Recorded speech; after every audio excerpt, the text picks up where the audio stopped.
کہ ایک یہودی محمد رسول اللہ صلی اللہ علیہ وسلم کے گلے میں پھندا ڈالتا ہے، کپڑا ڈال دیتا ہے اور اس کو اینٹھنے لگتا ہے، یہاں تک پہنچ گیا، گلا دبنے لگا۔ تب اس نے کہا اے محمد صلی اللہ علیہ وسلم میرا قرض دو، آپ نے جو قرض لیا تھا مجھ سے وہ میرا قرض واپس کرو۔ اللہ کے نبی صلی اللہ علیہ وسلم نے جو جواب دیا اس کو سنیے۔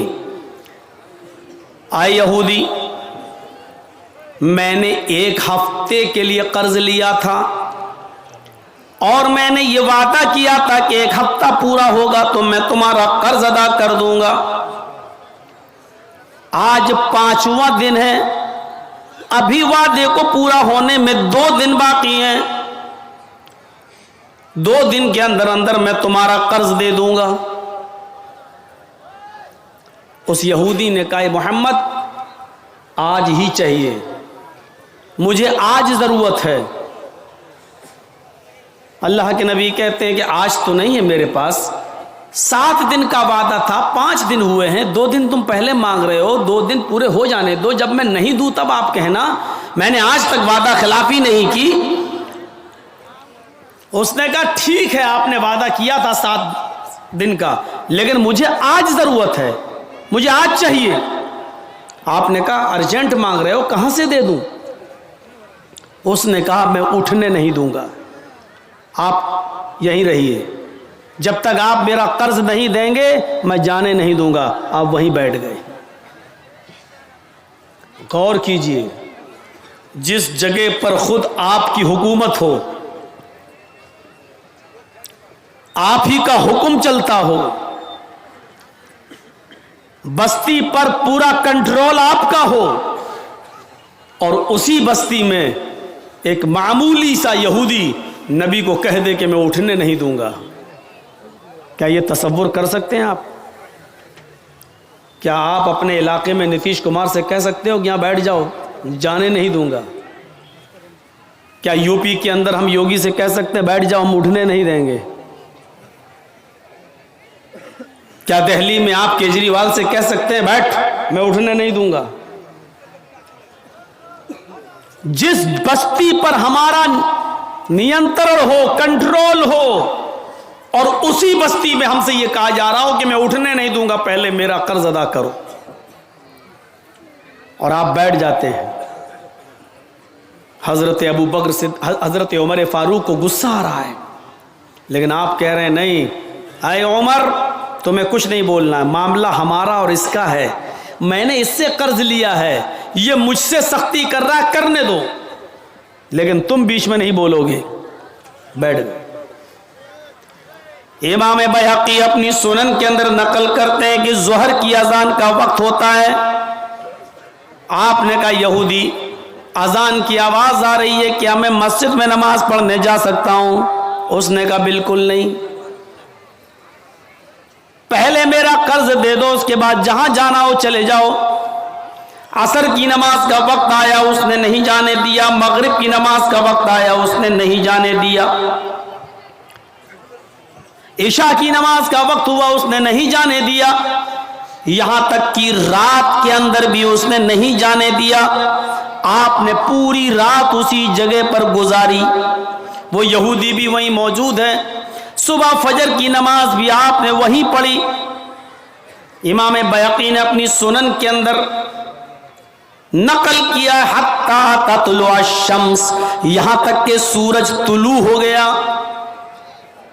جب سورج چمکنے لگا تو وہ یہودی اللہ کے نبی کے پاس خود چل کر آتا اور بیٹھ جاتا ہے اور کہتا ہاتھ یدک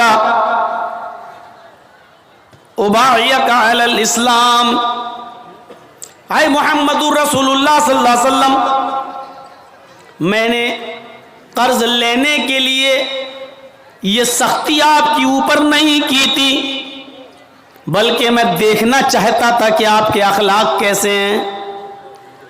میں نے کل ہی اپنی کتاب پڑھی تورات، کل ہی میں نے اپنی کتاب دیکھی تورات، اس کتاب کے اندر، اس تورات کے اندر میں نے آخری نبی کا ایک وصف دیکھا ہے، ایک صفت دیکھی ہے، ایک وشیشتا دیکھی ہے، خصوصیت دیکھی ہے کہ انتم رشی، آخری پیغمبر وہ ہوگا جس کو غصہ دلایا جائے گا تو وہ غصے میں نہیں آئے گا، اس کی پیشانی پہ شکن نہیں پڑے گی، اس کے اوپر سختی کی جائے گی تو وہ غصے میں نہیں آئے گا۔ میں نے غصہ دلانے کی کوشش کی، میں نے آپ کو ورغلانے کی کوشش کی، اور یہ دیکھنا چاہتا تھا کہ میری کتاب میں آخری نبی کی جو صفت لکھی ہوئی ہے، جو گن لکھا ہوا ہے، وہ گن آپ کے اندر پایا جاتا یا نہیں پایا جاتا۔ میں یہ دیکھنا چاہ رہا تھا۔ نبی اکرم نے اس سے سوال کیا، تم نے اپنی کتاب پڑھی تورات اور یہ وصف تم نے دیکھنا چاہا، کیف وجدت نعتی، اپنی کتاب کے مطابق تم نے میرا وصف کیسا پایا، تم نے میری صفت کیسے پائی، تم نے مجھے کیسا محسوس کیا؟ اس نے کہا میری کتاب تورات میں جو لکھا ہے وہ آپ کی خوبی بہت کم لکھی ہے، آپ تو اس سے بھی بڑھ کر ہیں، آپ کا اخلاق اس سے بھی بڑھ کر ہے، آپ کے اندر یہ وصف اس سے بھی بڑھ کر کوٹ کوٹ کر بھرا ہوا ہے۔ اللہ کے نبی نے کہا جب تم نے مجھے اپنی کتاب کے مطابق پورا کا پورا پا لیا، ما منع کا، تو تمہیں کون سی چیز روک رہی ہے کہ تم اسلام لے آؤ؟ کون سی چیز تمہیں روکے ہوئے ہے؟ پھر تم کیوں اسلام نہیں لاتے ہو؟ اس یہودی کا جواب دیکھیے، ہاتھ یدک ابایک علی الاسلام، اے اللہ کے نبی صلی اللہ علیہ وسلم ہم اسلام لانا چاہتے ہیں، آپ اپنا داہنا ہاتھ بڑھائیے۔ اللہ کے نبی نے اپنا داہنا ہاتھ بڑھایا، اس یہودی نے اپنا ہاتھ بڑھایا اور اسی وقت اس نے کلمہ پڑھا، اشہد ان لا الہ الا اللہ و اشہد ان محمدا عبدہ ورسولہ، میں اس بات کا اقرار کرتا ہوں کہ اللہ کے علاوہ کوئی معبود نہیں، اور اس بات کی گواہی دیتا ہوں کہ محمد صلی اللہ علیہ وسلم اللہ کے بندے اور اس کے رسول ہیں۔ یہ کلمہ پڑھ کر وہ اسلام لایا۔ اس واقعے سے پتہ چلتا ہے کہ حکومت اپنی، سلطنت اپنی، مملکت اپنی، پاور اپنا، سب کچھ اپنا، لیکن اس کے باوجود کیا کہہ رہے ہیں؟ نہیں، اس کے اوپر کوئی ظلم نہیں کرے گا، میرا اس کا معاملہ ہے۔ اور اللہ کے رسول نے کسی صحابی کو اس یہودی پر ظلم نہیں کرنے دیا، اس نے مطالبہ کیا، آپ نے اس سے کہا کہ میرے پاس آج تو نہیں، اس نے مجبور کیا، بیٹھنے پر آپ بیٹھ گئے، لیکن آپ نے اس کے اوپر ظلم نہیں ہونے دیا۔ یہ نبی کی رحمت یہودی کے ساتھ تھی، یہ رحمت تھی نبی اکرم کی۔ قرآن نے سچ کہا ہے، وَمَا أَرْسَلْنَاكَ إِلَّا رَحْمَةً لِّلْعَالَمِينَ، ہم نے آپ کو ساری کائنات کے لیے رحمت بنا کر بھیجا ہے۔ قرآن پڑھ جائیے، جا بجا عیسیٰ علیہ السلام کا ذکر کیا ہے قرآن نے، کہیں پر بھی آپ نہیں دیکھیں گے کہ عیسائیوں پر ظلم اور زیادتی کرنے کا حکم دیا ہو اللہ نے یا جناب محمد رسول اللہ صلی اللہ علیہ وسلم نے، کہیں نہیں۔ کسی بھی طبقے کو آپ اٹھا کر دیکھ لیجئے، آپ نے کسی بھی طبقے کے اوپر ظلم نہیں ہونے دیا، سب کے ساتھ رحم و کرم کا معاملہ اپنایا۔ یہودیوں کے ساتھ، عیسائیوں کے ساتھ، مجوسیوں کے ساتھ، اس زمانے کے تمام ایسے لوگ جنہوں نے مکے کو میں مجبور کر دیا تھا محمد رسول اللہ کو اور آپ کے ساتھیوں کو، کبھی حبشہ ہجرت کرنے پر، کبھی مکے سے مدینہ ہجرت کرنے پر مارا، ستایا، اور جو صحابہ ہجرت کرنے کے لیے تیار ہوئے تو ان کی زمین و جائیداد چھینی، ان کا مال و دولت چھینا، کہا کہ مدینے جا رہے ہو جاؤ، لیکن شادی تم نے مکے میں کی ہے، یہ بیٹی مکے کی ہے، تم مدینے نہیں لے جا سکتے، بیوی کو چھوڑ دیا۔ ادھر سے باپ آیا،